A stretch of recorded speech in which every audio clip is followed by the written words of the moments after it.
Hi, and welcome to my July wrap-up.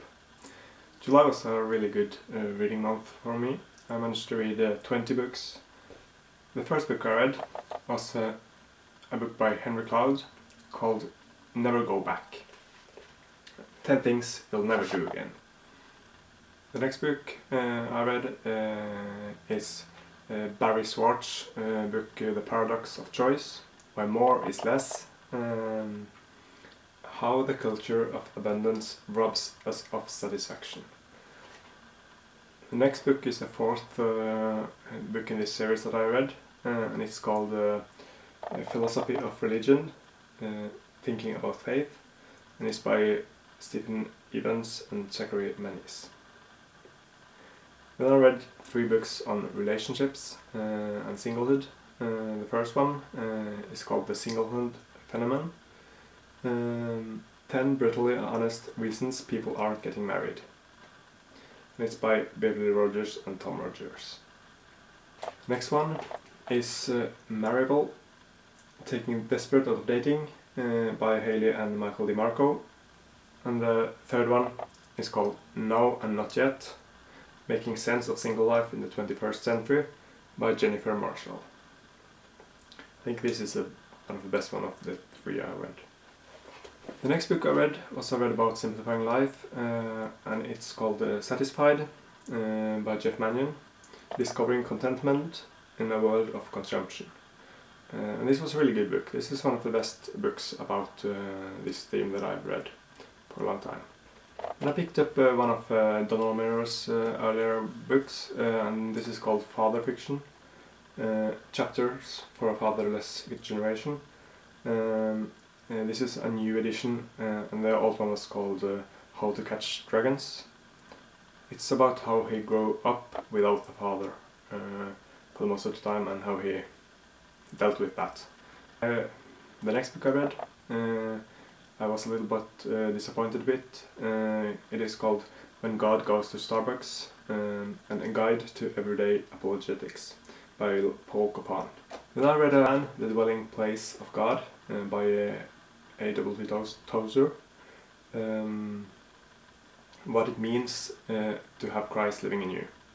And it's really a collection of short essays or sermons. Then I picked up a really easy read called Undefending Christianity, Embracing Truth Without Having All the Answers by Dillian Burrows.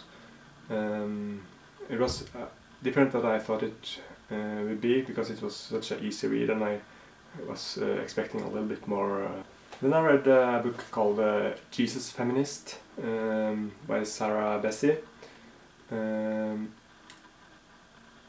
invitation to revisit the Bible's view of women, exploring God's radical notion that women are people too.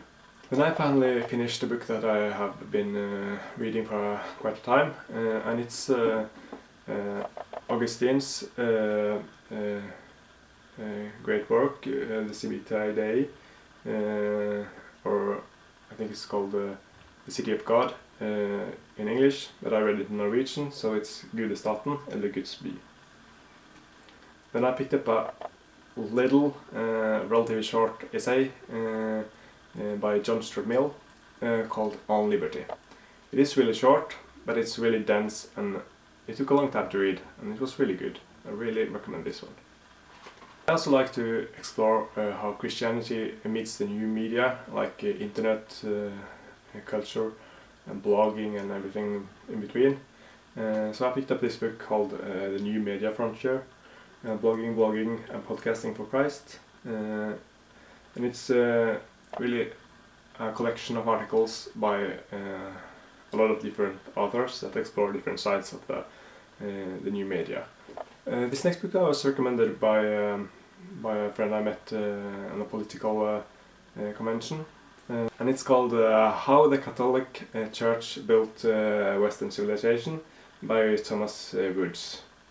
And this one is a really good book if you want to know about the Middle Ages. This next book I picked up because it is written by Gilbert Keith Chesterton.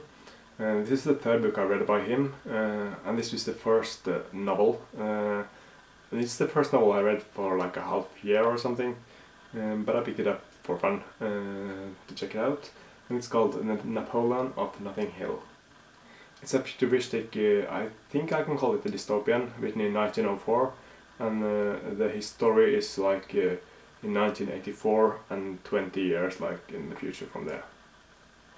This next one is the great work by William Lane Craig called Reasonable Faith, Christian Truth and Apologetics.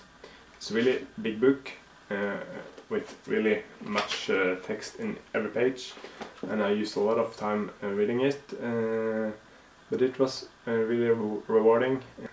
Then I went on to a little bit of easier kind of book, but in the same genre, and it's called The Wrong Jesus, Fact, Belief, Legend, Truth, Making Sense of What You've Heard, by Greg Monette.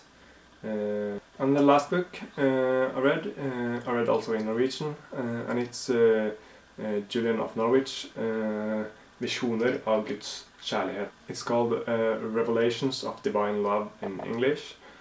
I picked it up because Tozer mentioned it in his book, and it was really interesting to read what she was writing, because it's the only book from her, and I checked a little bit around it afterwards, and then I found this in the local bookstore, so I bought it. That was all the books I read, in total 20 books. I think it's one of the best reading months for me ever, because the books I read was not like thin books, but quite big ones. I hope you like this video. If you want to know something more about any of the books, just comment below and I will answer. Thank you.